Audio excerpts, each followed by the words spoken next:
ప్రేమ గల ప్రియ పరలోకపు తండ్రి, పరిశుద్ధుడైన దేవ, నీ ఘనమైన నామమునకు స్తుతులు స్తోత్రములు స్తోత్రములు తండ్రి. ఇదిగో ప్రభువా, శృంగధ్వనుల పండుగ నాయన, బోరల పండుగను ధ్యానిస్తుండగా మీరు మాతో ఉండండి ప్రభు. పరిశుద్ధ ఆత్మతో నింపండి నాయన. నీ లేఖనాలలో ఉన్నటువంటి సత్యమును మేము గ్రహించినట్లు నాయన నీవే మాకు బోధించండి. పరిశుద్ధ ఆత్మ ఆధీనంలో మమ్మల్ని ప్రభువ ఉంచి మీరే మహిమ పొందమని ప్రభువ మేము ధ్యానిస్తుండగా నాయన, బోరల పండుగను లేదా శృంగధ్వనుల పండుగను ప్రభువ మాకు అర్థమై దాని ప్రభువ పరమార్థము గ్రహించే కృప దయచేయమని యేసయ్యను ప్రార్థించి పెట్టుకున్నాము తండ్రి, ఆమేన్. క్రీస్తునందు ప్రియమైనటువంటి సహోదరి సహోదరులకు నా హృదయ వందనములు. మనము ఇశ్రాయేలు 7 పండుగలను గురించి ధ్యానిస్తున్నాం. 7 పండుగలలో మరి 4 పండుగలు గత వీడియోలో మనము ధ్యానించి ఉన్నాం, చెప్పుకున్నాం. 4 పండుగలు యేసుక్రీస్తు ప్రభువులో నెరవేరినట్లు మనం చూసాం. ఇశ్రాయేలుకు దేవుడు మోసే ద్వారా ఇచ్చినటువంటి 7 పండుగలలో 4 పండుగలు మనము సవివరంగా ధ్యానించుకున్నాం.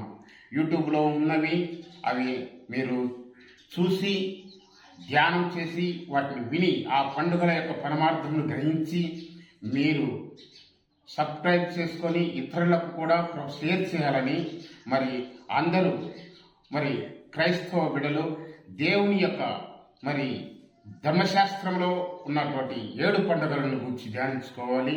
అది అందులో ఉన్న అర్థము పరమార్థం తెలిసినప్పుడు అది కొత్త నిబంధనలో నెరవేర్పు కూడా మనం చూస్తాం. కాబట్టి ఎంతో ప్రాముఖ్యమైనటువంటి విషయాలు కనుక ప్రతి ఒక్కరూ మరి యూట్యూబ్లో ఉన్నవి మరి మీరు ధ్యానించండి, ఇతరులకు షేర్ చేయండి. దైవాశిస్సులు. మనం వాక్య పాఠంలోనికి వెళ్దాం. లేవియ కాండము 23వ అధ్యాయము 23 నుంచి 25 వచనాల్లో శృంగధ్వనుల లేక బోరల పండుగను గురించి వ్రాయబడింది. ఇక్కడ మనము ఆ లేఖనాన్ని చూసినట్లయితే లేవియ కాండం 23వ అధ్యాయం 23 నుంచి 25 వచనాలు. మరియు యెహోవా మోషేకు ఇలాగ సెలవిచ్చును, నీవు ఇశ్రాయేలుతో ఇట్లను 7వ నెలలో మొదటి దినము మీకు విశ్రాంతి దినము. అందులో జ్ఞాపకార్థ శృంగధ్వని వినినప్పుడు మీరు పరిశుద్ధ సంఘముగా కూడవలెను. అందులో మీరు జీవనోపాధి అయిన ఏ పనియు చేయుట మాని యెహోవాకు హోమం చేయవలెను అని ఉంది. ఇశ్రాయేలులకు ఉన్నటువంటి క్యాలెండర్ ప్రకారము 7వ నెల త్రిష్టి నెల. దీన్ని ఏతానీము నెల అని కూడా అంటారు.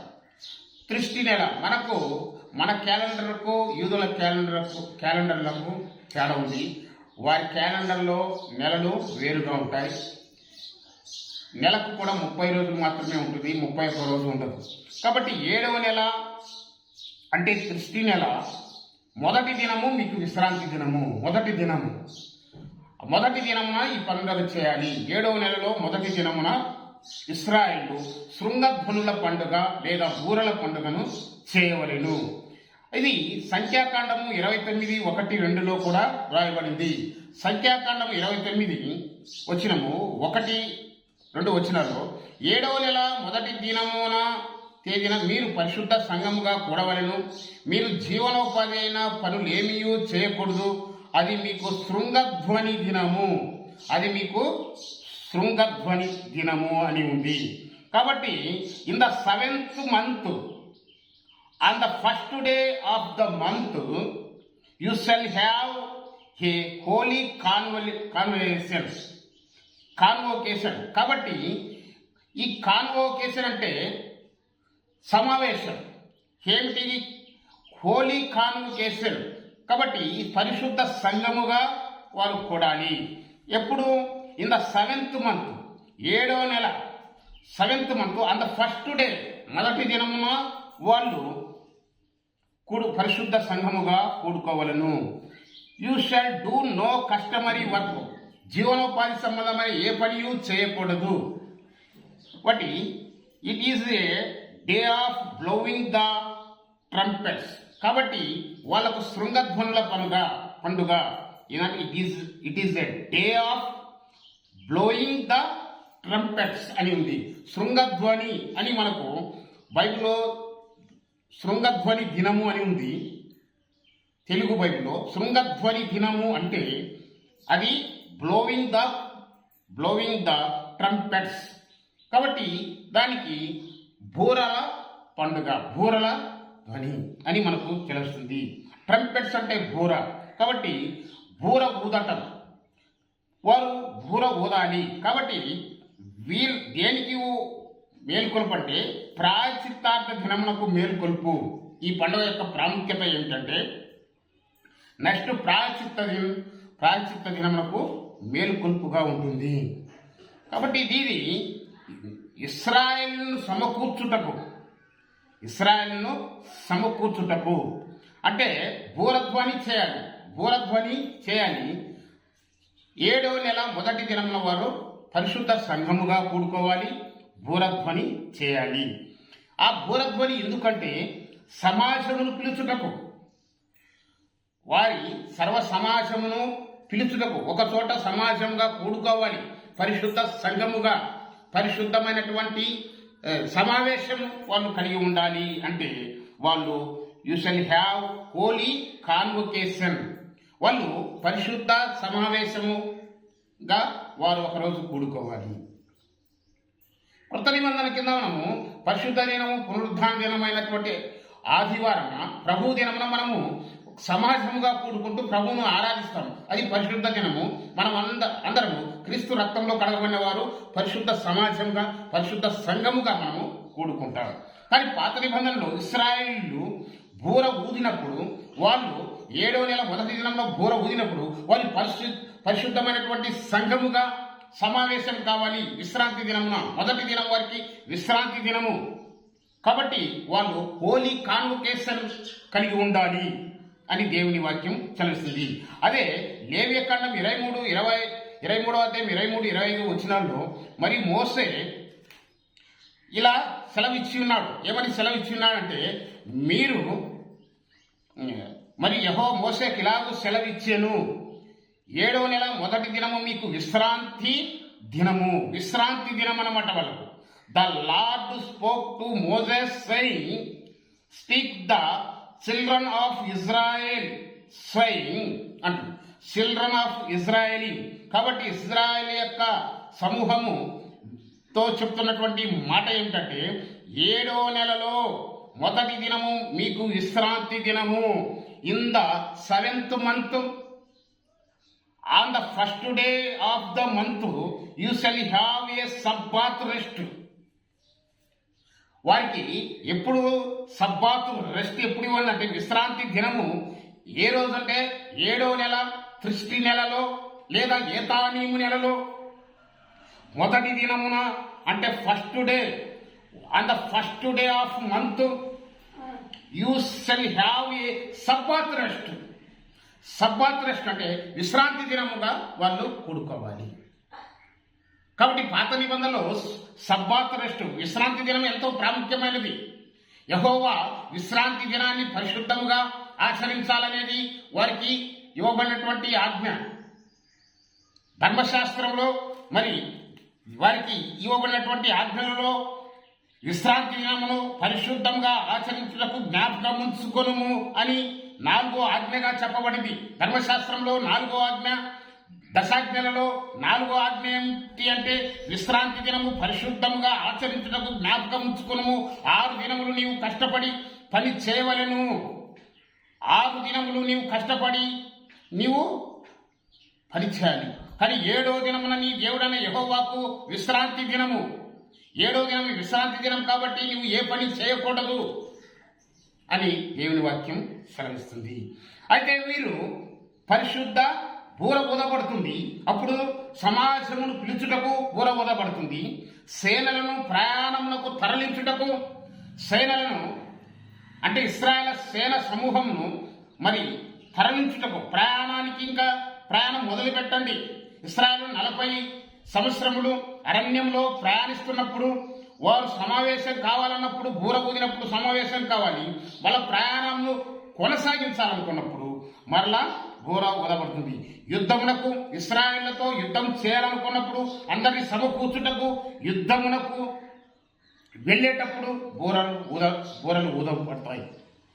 ఉత్సాహములు చేయుటకు పండుగలు చేయుటకు బూరలు ఊదపడతాయి. కాబట్టి ఇవి వారికి ఉన్నటువంటిది ఆజ్ఞగా ఉంచబడింది. కాబట్టి శృంగధ్వనుల పండుగ లేదా బూరల పండుగను వారు ఆచరించాలి. బూరలు సర్వ సమాజమును పిలుచుటకు, సమాజమును సద్భాతును ఆచరించుటకు పిలుచుటకు వారు బూర ఊదబడుతుంది. ఆ బూర ధ్వని చేసినప్పుడు 4 విధాలుగా వారు పిలువబడతారు. సమాజమును పిలుచుటకు, సద్భాతును ఆచరించుటకు 1, 2 సేనలను మరలా అరణ్య ప్రయాణమునకు మరణించుటకు, 2వది యుద్ధమునకు సిద్ధం చేసి యుద్ధ సన్నద్ధులు కావాలని ఇశ్రాయేలీలు మరి అన్య జాతులతో వారి మీదికి యుద్ధమునకు సిద్ధపడినటువంటి అన్య జాతుల మీదికి యుద్ధమునకు సిద్ధపడటానికి కూడా యుద్ధ సేనలను అప్రమత్తం చేయడానికి కూడా బూరలు ఊదబడతాయి. ఉత్సాహము పండుగలు చేయటానికి కూడా బూరలు ఊదబడతాయి. ఈ 4 అంశాలతో బూరలు పండుగను వారు చేస్తారు. బూరలు శృంగధ్వనుల పండుగను వాళ్ళు చేస్తున్నారు. కాబట్టి చేయాల్సినటువంటిది ఈ ఇశ్రాయేలు ఇంకా ఏం చేయాలి, అది నెరవేర్పుగా చూస్తాం. ఇశ్రాయేలును సమకూర్చుటకు మరి ఇది చెప్పబడితే కొత్త నిబంధనలో నెరవేర్పు ఏమిటంటే సంఘము ఎత్తబడవలసినదని ఈ నెరవేరవలసి ఉన్నది కనుక బూరల పండుగ నెరవేరలేదు. సంఘము ఎత్తబడేటప్పుడు కడబూర స్వరం వినపడుతుంది. క్రీస్తు కడబూర స్వరము ఈ బూరల పండుగ దేనికి సాదృశ్యంగా ఉందంటే యేసుక్రీస్తు ప్రభు సంఘాన్ని పిలిచడానికి మధ్యాకాశానికి వచ్చినప్పుడు, మేఘమండలం మీదకి వచ్చినప్పుడు కడబూరం రోగుతుంది. కాబట్టి కొరింథీయులకు రాసిన మొదటి పత్రిక మరి 15వ అధ్యాయం 51, 52 వచనాల్లో కడబూరం రోగుతుంది. ఆ కడబూరం రోగినప్పుడు ఈ పండగ నెరవేరుతుంది. ఈ పండగ నెరవేరలేదు. 5వ పండగ నెరవేరలేదు. ఇశ్రాయేలు మొదటి 4 పండుగలు నెరవేరినవి. యేసుక్రీస్తు ప్రభువులో అక్షరాలుగా నెరవేరినవి 4 పండుగలు. కానీ 5వ పండుగ ఈ బూరల పండుగ నెరవేరవలసి ఉన్నది. ఎప్పుడు నెరవేరుతుంది అంటే యేసుక్రీస్తు ప్రభు సంఘాన్ని తీసుకుపోవటానికి మరి మేఘమండలం మీనికి మధ్యాకాశానికి ఏ రోజు వస్తాడో ఆ రోజు కడబూరం రోగుతుంది. ఆ రోజు ఈ పండుగ నెరవేరుతుంది అని దేవుని వాక్యం సెలవిస్తుంది. చూడండి, కొరింథీయులకు రాసిన మొదటి పత్రిక 15వ అధ్యాయము 51, 52 వచనాల్లో మరి ఈ యొక్క పండుగ నెరవేర్పు అక్కడ మనం చూస్తాము. ఇదిగో 51, 52 వచనం, ఇదిగో మీకు ఒక మర్మము తెలుపుతున్నాను, మీకు ఒక మర్మం తెలుపుతున్నాను. I tell you A mystery. మీకు ఒక మర్మం తెలుపుతున్నాను. ఏమిటి అంటే ఇదిగో మీకు ఒక మర్మం తెలుపుతున్నా, మనమందరము నిద్రించము గాని నిమిషములలో ఒక రెప్పపాటున కడబూరం రోగును. కడబూరం రోగుతుంది. ఒక రెప్పపాటులో కడబూరం రోగుతుంది. ఆ కడబూరం రోగినప్పుడు మనమందరము మార్పు పొందుతాము. బూరము రోగును. అప్పుడు మృతులు అక్షయులుగా లేపబడతారు. మనమందరము మార్పు పొందుదము. కాబట్టి in moment in the twinkling of an eye, ఒక రెప్పపాటున, ఇదిగో ఒక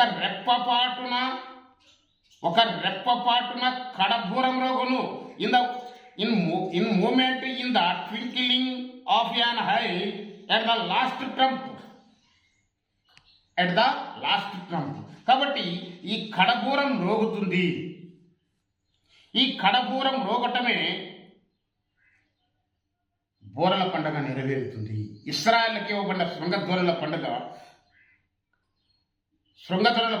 లేదా బూరల పండుగ ఎప్పుడు నెరవేరుతుందంటే యేసు ప్రభు మధ్యాకాశానికి వచ్చినప్పుడు బూరం రోగుతుంది. ఆయన ఒక స్వరము పిలుస్తుంది. ఆయన స్వరమే కడబూర స్వరము. సంఘాన్ని ఆయన పిలిచినప్పుడు అదే కడబూర స్వరము. కాబట్టి అప్పుడు బూరం రోగును, ఒక్క రెప్పపాట కడబూరం రోగును మనమందరము మార్పు పొందుదుము. బూరం రోగును అప్పుడు మృతులు, క్రీస్తునందు ఉన్నటువంటి మృతులు అక్షయులుగా లేపబడతారు అని దేవుని వాక్యం సెలవిస్తుంది. ఈ పండుగ నెరవేరలేదు. భవిష్యత్తులో యేసుక్రీస్తు ప్రభు సంఘం కోసం వచ్చినప్పుడు ఈ పండుగ నెరవేరవలసి ఉన్నది. అప్పుడు నెరవేరుతుంది. కాబట్టి బూరలను గురించినటువంటి రెఫరెన్సులు కొన్ని ఉన్నాయి. యెషయా గ్రంథం 58:1 తాళక బూర ఊదినట్లు ఎలుగెత్తి బిగ్గరగా కేకలు వేయుడి. తాళక బూర ఊదినట్లు, యెషయా 58, తాళక బూర ఊదినట్లు ఎలుగెత్తి బిగ్గరగా కేకలు వేయుడి అంటున్నాడు. Cry A loud spare not lift up you voice like A trumpet. కాబట్టి బూర ఊదినట్లు ఎలుగెత్తి బిగ్గరగా కేక వేయండి అని లేఖనం. యెషయా గ్రంథం 27:13 ఆ దినమున పెద్ద బూర ఊదబడును. యెషయా గ్రంథము 27:13 ఆ దినమున పెద్ద బూర ఊదబడును. It shall be in that day the great trumpet will be blown. The great trumpet will be blown. ఎప్పుడు? ఆ దినమున పెద్ద బూర ఊదబడుతుంది అని యెషయా గ్రంథంలో ప్రవచనము ఉంది. యోవేలు గ్రంథము 2:15 సియోన్లో బాకా ఊదుడి, ఉపవాస దినమును ప్రతిష్ఠించుడి అనేది. బాకా ఊదుడి. బూరలను గురించి అనేక చోట్ల ప్రవక్తలు రాశారు. సియోనులో బాకా ఊదుడి. ఇది ఉపవాస దినానికి, అంటే యూదులు సమాజాన్ని పిలుచుట కోసము బూరలు ఊదుతారని, అంటే సమాజాన్ని, సర్వ సమాజాన్ని పిలుచుటకు, సమావేశం కావటానికి. ఒక్కొక్కసారి ఉపవాస దినాన్ని ఒక విపత్తు జరుగుతుందనుకున్నప్పుడు దాన్ని తప్పించుకోవటానికి ఉపవాస దినాన్ని పాటిస్తారు. ఉపవాస దినాన్ని పాటించాలంటే సర్వ సమాజం కలిసి ఉపవాస దినాన్ని వాళ్ళు ఉపవాసం ఉండి దేవునికి ప్రార్థించాలనుకున్నప్పుడు అందరి కోసము బాకా ఊదుతారు. అందుకే యోవేలు గ్రంథం 2:15 సియోన్లో బాకా ఊదుడి, ఉపవాస దినమును ప్రతిష్ఠించుడి. Blow the trumpet in Zion. Blow the trumpet in Zion. కాబట్టి సియోన్లో బాకా ఊదండి, ఉపవాస దినాన్ని ప్రతిష్ఠించుటకు. కాబట్టి దేవుని వాక్యంలో మనము సర్వ సమాజాన్ని పిలుచుటకు, సబ్బాతును ఆచరించుటకు బాకా ఊదబడుతుంది, లేదా బూర ఊదబడుతుంది. శృంగధ్వనులు ఊదబడతాయి. బూరల పండుగగా వాళ్ళు బూరలు ఊదుతారు. ఉపవాస దినాన్ని ప్రతిష్ఠించేటప్పుడు కూడా బూర ఊదుతారు. సేనలను మరి ప్రయాణాన్ని కొనసాగించుటకు ఇశ్రాయేలు 40 సంవత్సరాలు అరణ్యంలో ఉన్నప్పుడు వారు బూర ఊదబడింది. యుద్ధానికి సన్నద్ధులైనప్పుడు బూరలు ఊదబడుతుంది. కాబట్టి ఉత్సాహమైన పండుగలు చేయడానికి సర్వ సమాజమును పిలుచుటకు బూరలు ఊదబడతాయి.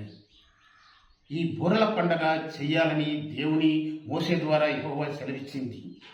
ఇదేదో వీళ్ళను సమావేశపరిచి వీళ్ళని పొమ్మని, రమ్మని, కూర్చోమని ఆ ఉద్దేశం కోసమే కాదు, ఈ బూరలను ఒక పండుగలా ఆచరించాలని మరి యెహోవా మోషేకు సెలవిచ్చాడు. ఎందుకంటే ఇది క్రీస్తు ప్రభువులో నెరవేరుతుంది. ఈ పండుగ ఇవి నెరవేర్పు దిశలో ఉంటాయి. కాబట్టి ఏ పండుగ అయితే ప్రాముఖ్యంగా వారికి ఇవ్వబడదో ఆ పండుగ క్రీస్తు ప్రభువులోనే నెరవేరుతున్నట్టు మనం చూస్తాము. మొదటి 3 పండుగలు కూడా అలాగే మొదటి 4 పండుగలు కూడా అలాగే నెరవేరినాయి. పస్కా పండుగ యేసు ప్రభు శిలువలో నెరవేరింది. పులియని రొట్టెల పండుగ యేసుక్రీస్తు యొక్క పరిశుద్ధతలో నెరవేరింది. కాబట్టి ప్రథమ ఫలముల పండుగ యేసుక్రీస్తు ప్రభు పునరుద్ధారుడై ప్రథమ ఫలంగా లేపబడినప్పుడు ప్రథమ ఫలం పండుగ నెరవేరింది. పెంతెకోస్తు పండుగ పరిశుద్ధాత్మ దేవుడు పరిశుద్ధాత్మ దేవుడు పెంతెకోస్తు రోజు దిగి రావటాన్ని బట్టి మరి 4వ పండుగ నెరవేరింది. 5వ పండుగ నెరవేరలేదు. యేసుక్రీస్తులోనే నెరవేరుతున్నది. అవన్నీ క్రీస్తులోనే నెరవేరుతాయి. కాబట్టి కొలస్సీలకు రాసిన పత్రికలో చెప్పబడింది 2వ అధ్యాయంలో 16వ వచనంలో కాబట్టి అన్నపానముల విషయంలోనూ పండుగ అమాస విశ్రాంతి దినం అను వాటి విషయంలోనైనను మీరు తీర్పు నెవనికి అవకాశం ఇవ్వకుడి. 17వ వచనం ఇవి రాబో వాటి ఛాయే గాని, ఈ పండుగలన్నీ రాబో వాటి ఛాయే గాని నిజస్వరూపం క్రీస్తులో ఉన్నది. నిజస్వరూపం అనేది పండుగల యొక్క నిజస్వరూపం. ఈ పండుగ ఏమిటి? ఆ పండుగ యొక్క పరమార్థము, ఆ పండుగ యేసుక్రీస్తులో నెరవేరుతున్నవి. అందుకే ఇక్కడ నిజస్వరూపం, పండుగ యొక్క నిజస్వరూపము క్రీస్తులో ఉన్నది అని కొలస్సీలకు రాస్తూ అపోస్తలుడైన పౌలు గారు చెప్పింది. నిజస్వరూపం, పండుగ యొక్క పరమార్థం, పండుగ యొక్క నిజస్వరూపము యేసుక్రీస్తులోనే నెరవేరటము మనం చూస్తాము. అందుకనే పండుగలు ఇంత ప్రాముఖ్యమైనవని నేను మీకు స్పష్టంగా తెలియజేస్తున్నాను. కాబట్టి ఈ పండుగ బోరల పండుగ క్రీస్తు ప్రభు కడఘోరం రోజే రోజు నెరవేరుతుందని తెలియజేస్తూ ముగిస్తున్నాను. దేవుడు కొద్ది మాటలు దీవించి ఆశీర్వదించును గాక. God bless you. మీ అందరికీ నా హృదయపూర్వక వందనములు.